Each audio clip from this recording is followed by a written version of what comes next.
Welcome back to the Smarter Marketer podcast, brought to you by Rocket Agency. I'm your host, James Lawrence. Welcome back to the Smarter Marketer podcast. I'm here today with Daniel Costa. Dan, welcome to the pod. Thanks for having me, James. I'm excited for this. Been looking forward to it. Excellent. I'm glad you're excited. So Dan is currently the head of SEO at Rocket, which essentially means that, Dan, you own the SEO product at Rocket. So determining our approach to SEO, the philosophy, how we approach it, what we do, what we don't do.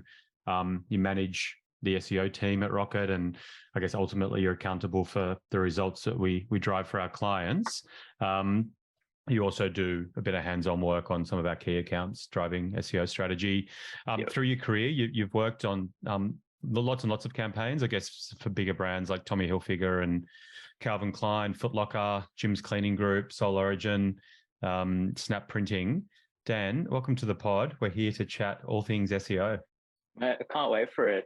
That was a lot of responsibilities you've just listed there. You've reminded me of how important SEO can be for a business, for sure. So you can't spend your time on podcasts. You should be out there working.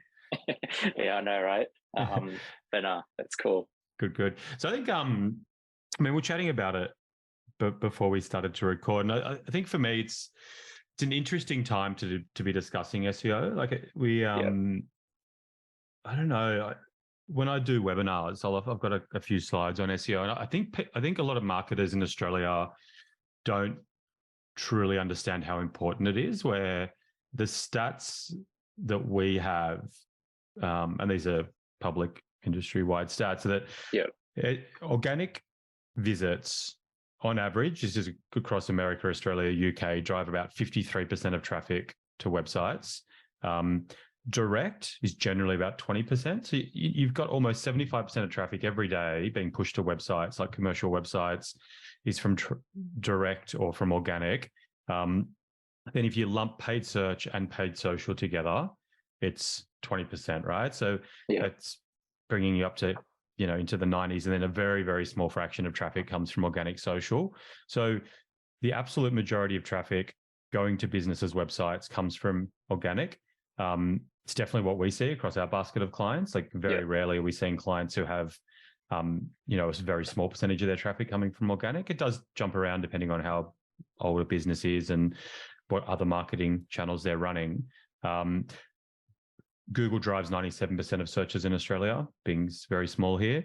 But it feels to me that often the energy, the activity, the focus, the budget for marketing a website will be kind of the other way around, where 80% of efforts, 80% of budgets are in paid search, paid social, whatever else it is to bring traffic to a website.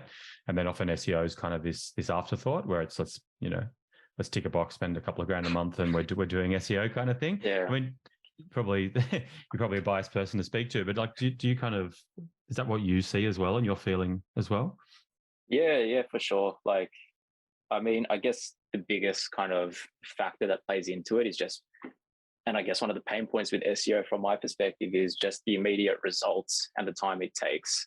Like the Google ad side of things, paid social will always have that upper hand on that. And I think that's why a lot of the time SEO is sometimes forgotten about or neglected in some ways, just because you're telling me I need to wait 6 to 12 months. You're telling me there's no exact way to measure the ROI, whereas Google ads, you can measure it with ROAS, all that kind of stuff. And it happens as soon as you switch on the campaign. So I think from a business perspective, SEO can be, I guess, slightly forgotten by like the business owner for those like purposes. But again, as you said, when you have a look at like analytics or whatever it is they're using to track the website, often organic is one of the leading, if not the leading source of traffic to that website. So then at the end of the day, I think like it just doesn't make sense to me. If I look at my website's traffic and 30, 40, 50% of it's coming from organic and the other is split between other channels, I'm probably going to invest more into the organic side of things because that's what's been working well for me. You'll also find that it converts better as well. But again, I might be biased, so who really knows?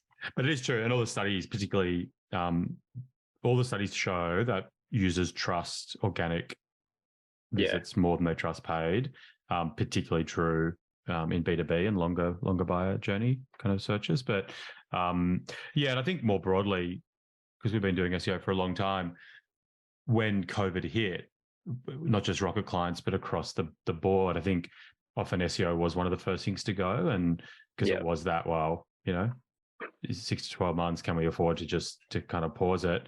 Those budgets, I don't think have truly come back.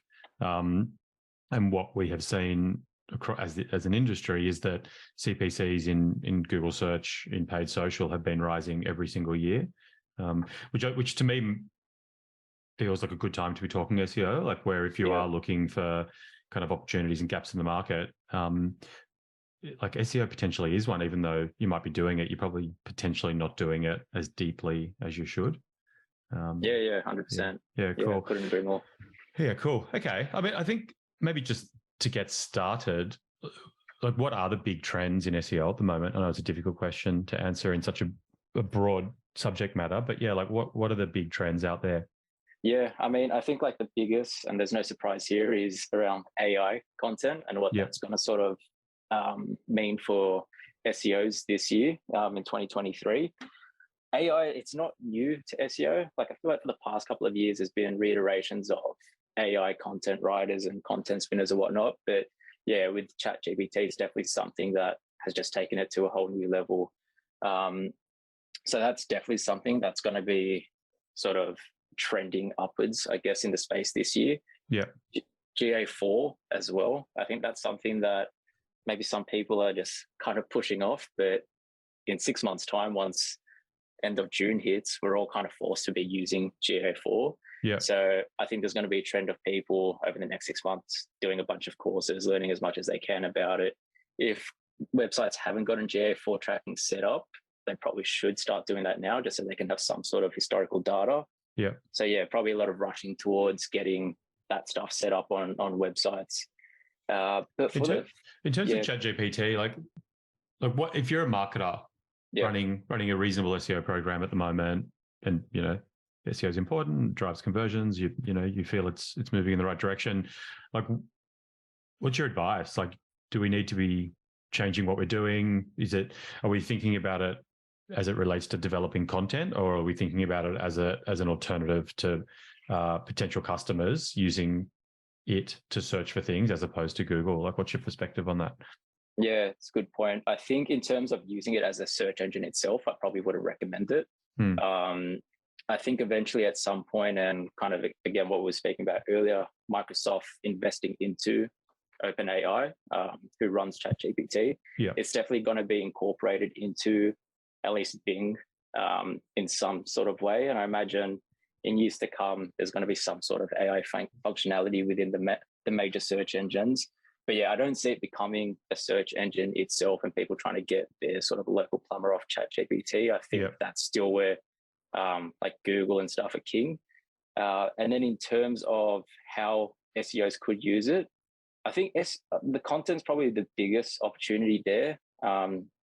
It does a pretty good job at spitting out like content briefs and heading structures, that sort of stuff. And I think it will never replace a human copywriter. I think the human copywriters, they're going to be able to incorporate like tone of voice, brand messaging, things of that nature that AI can't really do for specific clients. Yeah. I think it'll be useful for research for the copywriter if they sort of want to use that to sort of help understand how they can structure what they're writing about. On the other hand, in terms of development, there's a lot of uses for it there. You can have it write out schema for you, certain codes. I know in ads, you can get it to write scripts for you. So there's many ways that I guess you could be using it for SEO. I think that's right. What's the because I think that's what we've obviously done a lot of research into it and playing around with it as an agency, and like our perspective at the moment is that it's a really useful tool to help.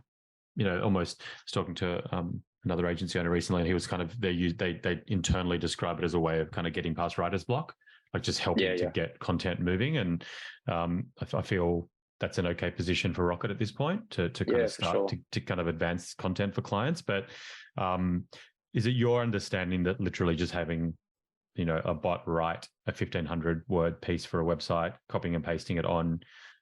Is it your feeling that contravenes Google's guidelines at the moment? Yeah, I mean, I guess it's no surprise that like Google has suggested not to sort of just put AI content on your website.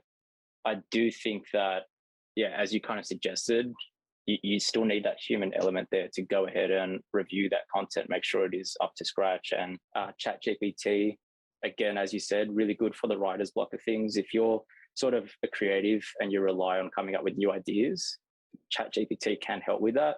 Yeah, helps you save the time as well. So I think it's a better use of like resourcing, in my opinion. You can get the ideas from there and sort of then have that spark, I guess, the creativity in your brain to go ahead and like build something off of that. But yeah, I wouldn't be relying on it solely to just create content and just publishing 10 blogs every single month that are just like AI written short form posts. Yeah, you still need that human element, make sure it's still valuable.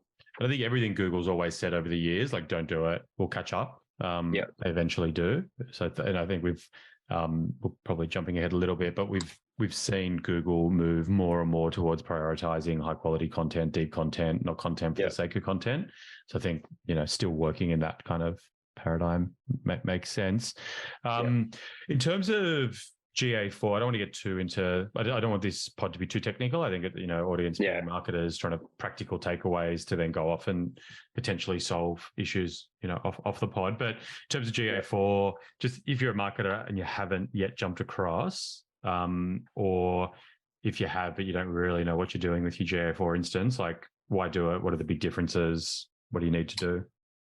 Yeah, for sure. So again, the why do it is literally off the fact that Universal Analytics after June 30th is no longer going to be sort of used in terms of tracking data. So it's kind of, you have to do it. That's probably the main reason why.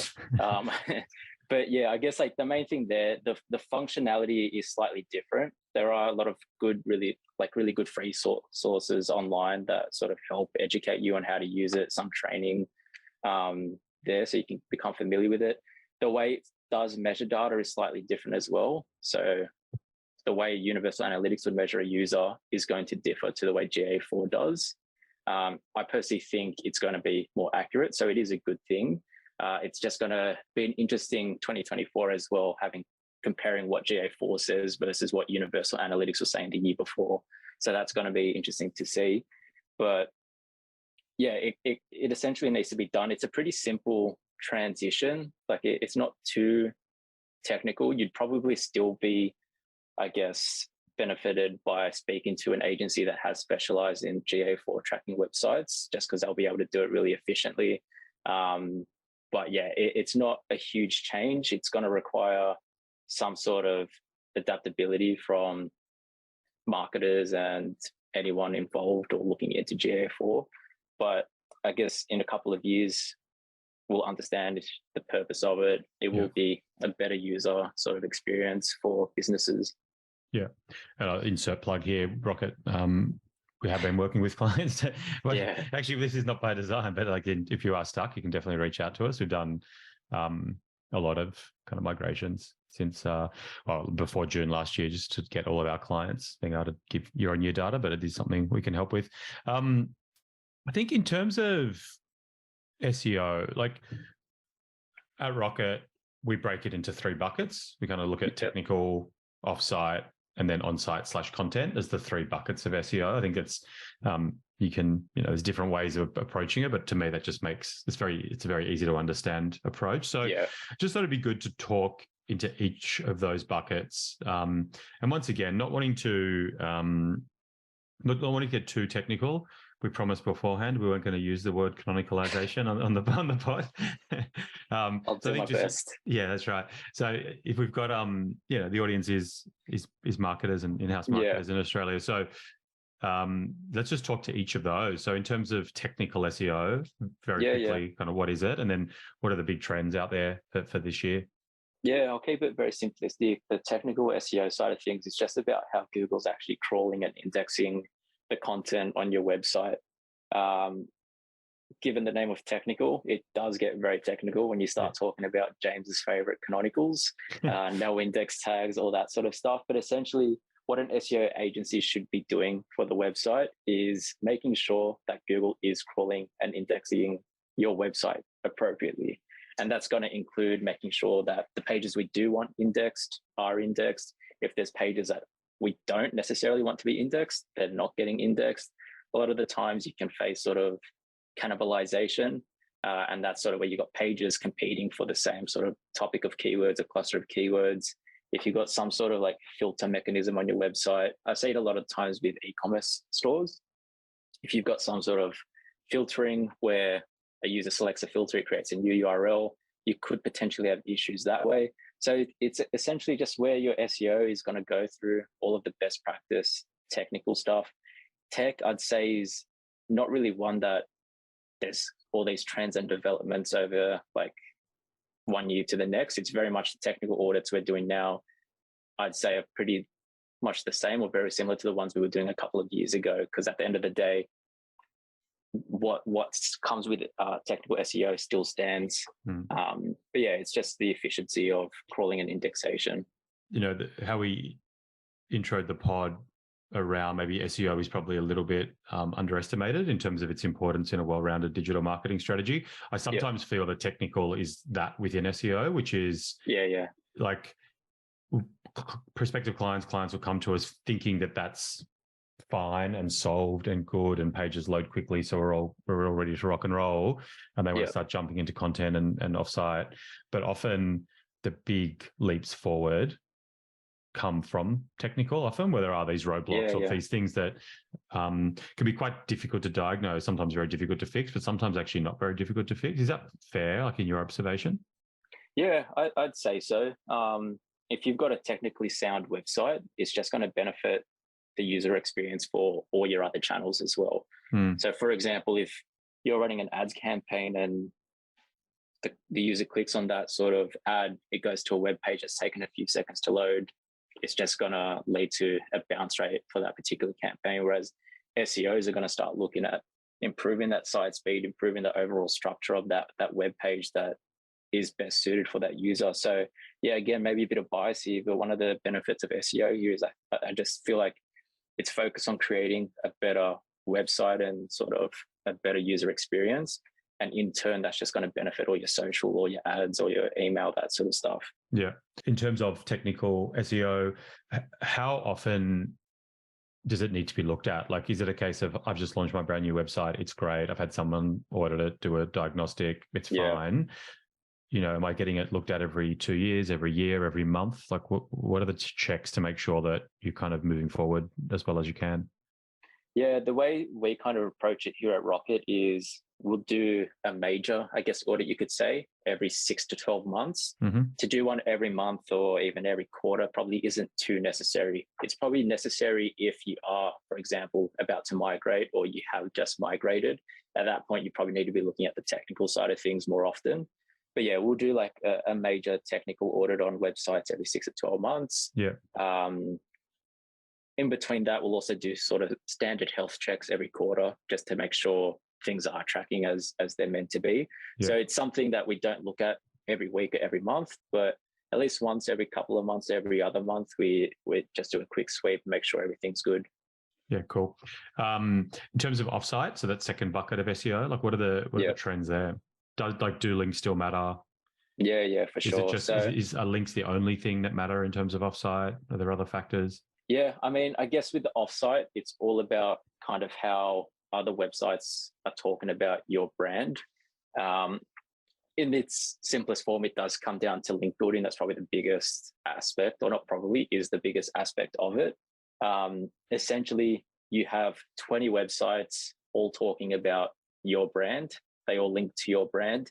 Google picks up those links and it helps improve, I guess, your authority on whatever that particular topic is that those websites are talking about. So let's say, for example, you've got like a beauty e-commerce store and you've got a bunch of other like beauty forums, beauty blogs, and they all talk about your website and link back to yours and how yours had like a really good makeup selection, for example. that then Google can pick up on those relevant signals, and it helps sort of boost the authority of your brand in regards to that particular topic. But yeah, it's definitely still important, something that a lot of SEOs kind of don't do just because it is very hard. The idea behind it is if you create really good content and just create, and content, when I say content, I don't always just mean like a blog post. It could be an image or a video. Even this podcast itself is a form of content. Yeah. You create really good content, naturally, websites will link to you. That's the main idea behind it. It is very much so easier said than done. So there is a lot of outreach involved where you're essentially going to have to reach out to publishers that you think would be a good fit to link back to your website. Yeah. It's a very manual process, and probably for every like 1,000 that you reach out to, maybe a handful of them will actually reply. Maybe one or two of them will actually consider doing it with you. Yeah. So that's where I think having, again, an agency, and not to plug Rocket again, but having a link building agency that can sort of help you with that. They've most likely already built networks and built relationships with publishers in the past through other relevant or similar clients that, again, they can just reach out to directly. They don't need to go through the whole email. Yeah. Emailing to someone who's not the best person to speak to, then they have to forward that email to someone who is the person to speak to. So yeah, I guess it does benefit. They've also got the strategy behind it. What publishers should we be getting to link back to this website? What anchor text should we be using? What's the authority and the off-page status of that website itself? Is it even worth linking back to us? There's a lot that sort of goes into it. Yeah, I think that's something that since you've been at Rocket, you've really revolutionized that in terms of it's, we've always known not all links are equal. Obviously, you know, high domain authority or page rank or however you want to refer to it is better than a low, but kind of getting far more nuanced and looking at a particular client's website and going, yeah, well, we've actually got a good number of high quality links. So we're actually, in terms of the backlink profile here, it's okay here to be going for, a bigger number of mid quality ones, or vice versa. It's all the premium ones that are going to matter here. For sure. And then not just, then obviously looking at geographically where they're coming from, the types of sites in terms of content themes they're coming from. So I think you've opened our eyes up a lot to, we've always known, and it's well known in the industry how important offsite is, but I think just getting even more surgical around it has had a big impact on our clients. And I don't know, all the conversations I've had and research I've done, like Google has modeled taking offsite out of its algorithm ranking factors and signals, and they feel that the quality of search results just falls to pieces when it happens. So I think it feels true that offsite signals aren't going anywhere in terms of their importance to ranking a website organically. Yeah, for sure. I'd say that, link building 3 years ago is very different to now. I'm sure you'll find, even towards the end of last year, I think there was like a link spam update that Google rolled out. And I think they roll out a couple of those every year where they kind of refresh that algorithm on how they actually value link building to websites. I guess if you read their official guidelines, they kind of suggest that what may have given you value at some point will no longer give you value. And I'm not saying that's all the time, but if they pick a handful of referring websites that go to your website, if they determine that that website's no longer valuable, you could potentially drop a couple of pages or a few positions because that value is no longer there. So I'd say it's something that Google still actively kind of looks into and is still on top of. That's right. What's your perspective? Like, does it have to be a link? Like, do references and citations around brands and on external websites, social media references, social media content, like, do those things come into effect in a positive way potentially in terms of offsite SEO?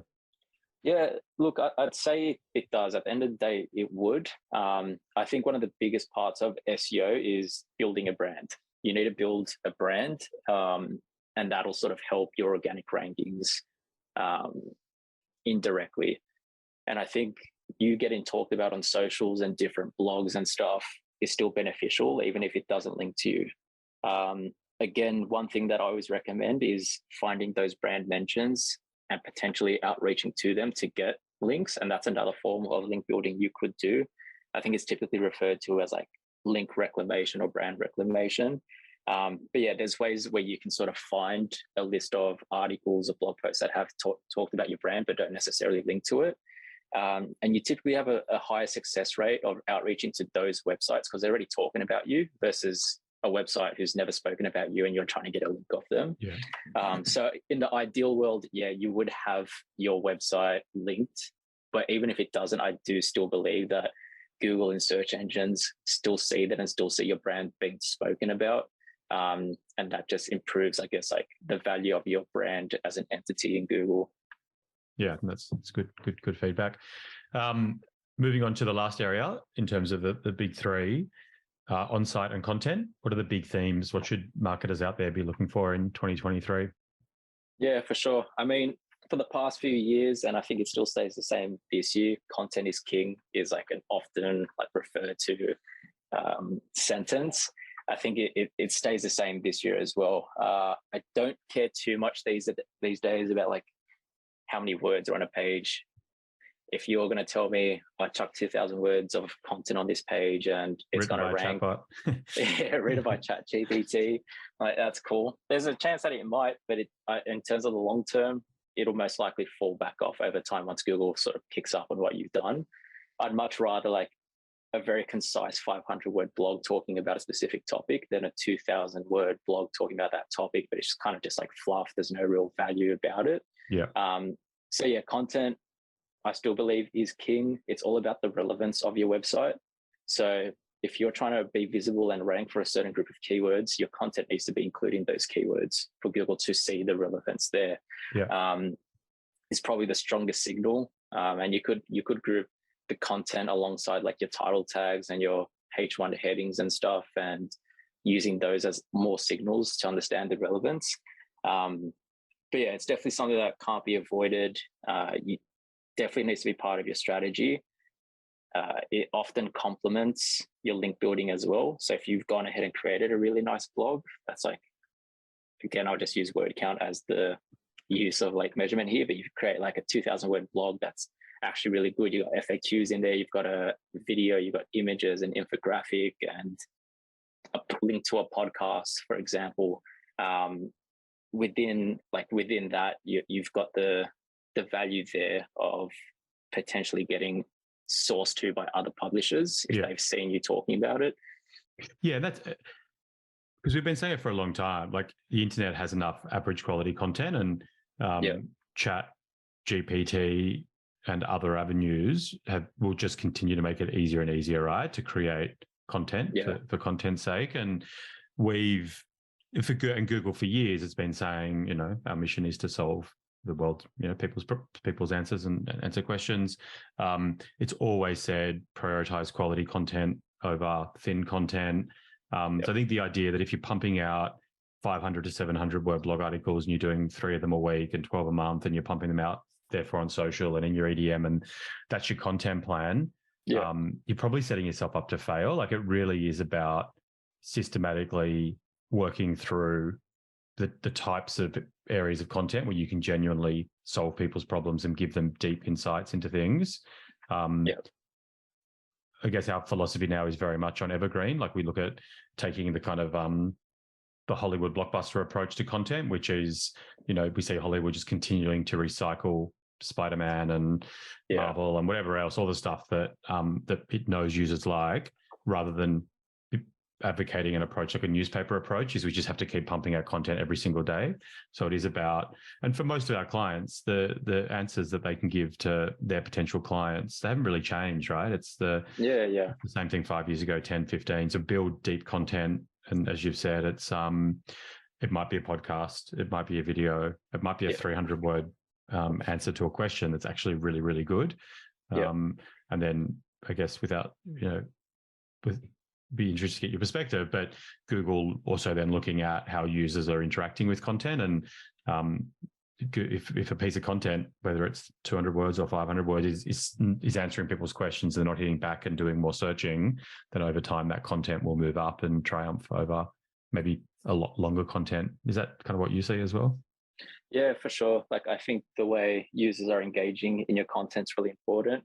If they've come through like a blog post or whatnot, and you've got really good internal linking that links to like another relevant blog post, and they click onto that link to then read that other blog post, like I've no doubt that that is like a good sort of metric or signal at least that what we're talking about is relevant, does add like value to that user.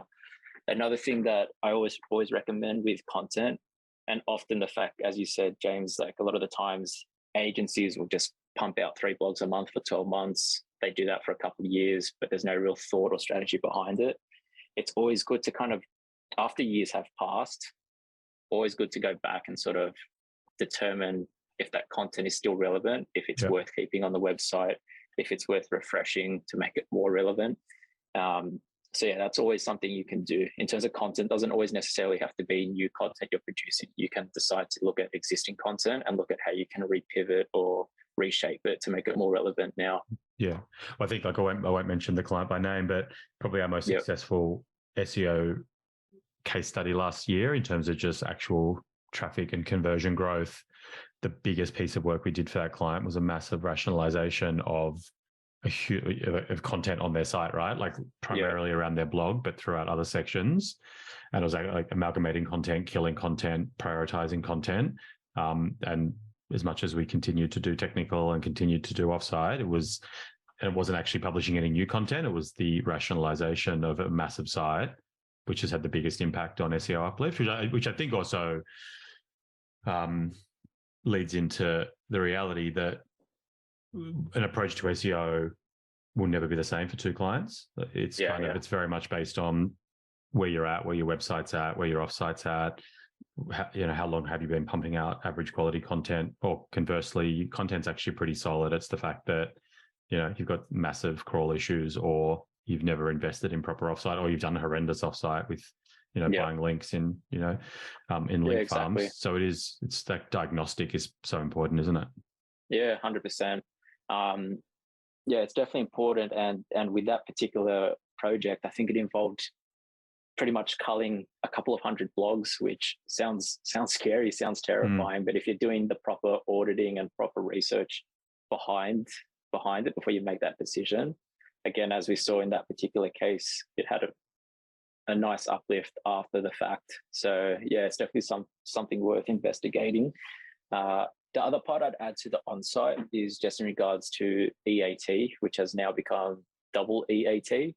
So they've added an extra E into there, which just, I guess, shows how seriously they are talking about it. But it's just around like expertise, authority, and trust. And the extra E now is for experience. You can't just be any random talking about this content or this topic. You need to show Google that you are like an expert and authority in that field. So that's something I'd also recommend for anyone sort of looking into their content strategy. And how do you do that? Like I guess for listeners, what are practical ways that you can signal to Google that you are those things? Yeah, so what I like to do, and traditionally this has been more around the your money, your life industries. So things like health or finance related. Again, if you're giving financial advice, you can't just be a random who has no idea about finance giving that advice. You have to be like a financial advisor or whatever it is. So again, I think it is applicable to any industry now, even for Rocket's own website. If we're trying to show that we know what we're talking about when it comes to SEO and digital marketing, we need to show Google that we do know what we're talking about. And I think creating like author personas is a great way. So let's say, for example, you write a really nice blog about SEO in 2023 or the impact of ChatGPT on SEO. If within that you've got a section on that post that's like, this was written by Daniel Costa, for example, a picture of myself just to put like a face to it, that can then link to a separate page that's a profile of myself, and that can talk about Daniel's done sort of experience in these industries, he's been in the work with these agencies, that kind of stuff. Again, it's just showing that you are an expert and authority in what you're talking about. But yeah, I think that's probably like the tangible like approach to it, is creating like those profiles. You can also look at external resourcing. Again, for a supplement brand that I worked on in the past, we were talking about how a particular supplement can help or aid in a specific issue or like area of the health. Having links to other like .gov sites, .edu sites, and link into them just to show that the information we have here is factual, and it links back to it. It's got like Harvard style referencing from back in the uni days. That's also a good approach to it. That's good. That's really good good point. In terms of local SEO, it's obviously we could do 2 podcasts, 3 podcasts on it by itself, but just big trends for businesses out there like that. Let's presume you do have your GMB, but what are the trends for local this year? Yeah, I'd say in terms of trends, like it will be pretty much like very similar to last year. Your local pack is really important and is showing up for more and more search results. So that local pack is just, if you were to type in, for example, pizza near me, you might have a couple of ads at the top, and then right beneath that, you've got like a Google map listing with typically 3 pizza shops listed in there. So I think that's going to stay the same and probably going to become a lot more sort of prevalent this year. It's very much like searches become more and more local based, or locally, like have local intent behind it. So again, more keywords even. So if, for example, James, if you're in Melbourne and you typed in SEO agency near me, you're going to get a different local pack to what I would here in Sydney. So again, Google is going to display listings and businesses that have local authority within the region that you're searching for. So because of that, I see them sort of rolling it out across more search results. So because of that, you should be, I guess, taking it more importantly if you're not already, just because it's going to become more important. It's going to push your traditional like rank 1, 2, and 3 lower if it starts appearing more and more. But yeah, trends wise, very much the same. Optimize your GMB, try get listed on some directories and citation websites, get local business schema on your web pages as well, just to show Google that you do have like a physical address people can visit, a phone number, operating hours, that kind of stuff. It's very much still important. Yeah, and I think it's probably the biggest trend there is just do it. I think we find that so many businesses, even quite big businesses with significant local presence, they'll have, obviously you have GMBs, they'll have verified them, but then it's actually interacting with Google, and kind of any opportunity Google gives you to interact, whether it's Search Console, whether it's GMB, whatever it is, it's just do it, because it's another big signal to Google that you're real, you're active, you care. Dan, I told you I was going to put you on the spot. So we want your top 10 tips. You got to smash them out super fast. But what are your Daniel Costa's top 10 SEO tips for 2023? Top 10 SEO tips for 2023. I did say you could read from these ones, because I wanted you to smash it out. Here we go. Yeah, for sure. Again, I'll probably say number 10 is your local stuff. I was in Foster, which is a couple of hours up the coast from Sydney over the Christmas break, looking for a restaurant to eat at. I wasn't even really searching in your traditional Google search. I was on Google Maps, just typing in like restaurant near me and using that to sort of find it. On the way to the restaurant, I saw a bunch of other restaurants on the strip that weren't even showing up on Google Maps. So I think that goes back into what we were just talking about in terms of how important it is. But yeah, your local stuff, make sure your hours are updated, your phone numbers are updated. If you're closed on a certain day, make sure you update it on your GMB. Because if you don't, you're most likely going to get a 1-star review from someone who's not too happy. But yeah, your local stuff, make sure that's sorted. You just didn't verify it. You're actually like staying engaging active in it. Nice. Engaging in it.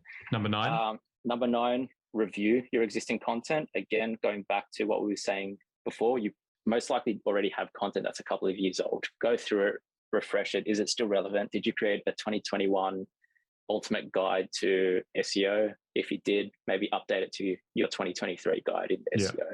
Nice. Number 8. Yeah, number 8 will be site speed, I'd say. Do what you can to meet core web vitals. If you can improve. How do you test it? What's the best way to test your site speed? Yeah, so there isn't a section within Search Console where you can sort of look at page experience and core web vitals.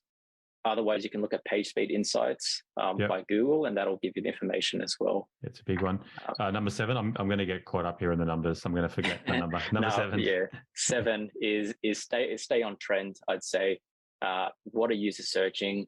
Again, for example, if you're a beauty website, is there a new ingredient that people are now talking about that you need to be on top of? It goes back to your EAT. If you're an expert in your field, you're staying on top of all these trends. Yeah. So yeah, writing content about that. Yeah. Nice. 6? 6, I would say it would be finding the right keywords. I don't know if this is sort of controversial, but I don't worry too much about search volume these days. I'd much rather a keyword with 10 searches a month that has really good intent and matters to a business versus a very generic one that has 1,000 searches. Yeah. So yeah, definitely pick the right keywords for your campaign. And that comes back to quality of content, doesn't it? It's like just work out what you do as a business, work out the types of things that you can pump out there that give genuine value to prospects, and then just do it really, really well. I think obsessing 100%. over a more numbers-driven approach just doesn't end up driving traffic and conversions. Yeah, for sure. So, yeah. 5? Don't neglect your offsite. A lot of people or clients that have come to us from another agency, I'll kind of ask them what kind of link building were you doing, and they were like, oh, none. So yeah, don't neglect it. Reach out to clients or other, maybe like if you're a B2B business, if you work with a supplier, you could potentially get links from that supplier's website back to yours. There's different ways you can approach the offsite, but yeah, it should be part of your strategy. Yeah. 4? 4, this is where we start getting into the good stuff. Focusing on entities. Scrap the last 6. Yeah, scrap the last 6. Now, number 4, focus on entities. I think Google's moving more towards like entity-based search, an entity that could be like, again, a brand, which I've spoken about a couple of times, a brand, a person, a place, a thing, like those are entities. Google is going to be like placing value on entities. And again, if you're building your brand really well, you're doing a good job at it, you're going to build yourself as an entity. And that's where Google's going to sort of see the authority of your website to what people are searching for. Nice one. Number 3? Number 3 is value adding. Think about if what you're doing to your website actually means something to your user. Don't think of it from like, I need to do this for Google. Think of it like, I need to do this for my user or my target audience. That's the key there. That's good. 2? Yeah, 2 is build your EAT. Again, your expertise, authority. That's what it's all about. Improve your relevance. Show Google that you know what you're talking about. Google doesn't want to have randoms appearing because they want people coming back to Google to keep on using it to search for things. So Google's going to benefit people that show that they know what they're talking about. Yeah, and that's a really important one. Number 1. Number 1, again, build your brand. Don't think of it as something where you just need to post a few blogs or something and you'll eventually start to rank. You really need to look at your business as a brand and do what you can to sort of like build and improve on that. And that's why I'll never recommend just using SEO as your sole digital marketing channel. I always recommend like social media, and like it's a really good way to build your brand and build your sort of database and get your brand, people speaking about your brand and linking to your brand and what you're talking about. Nice. I love it.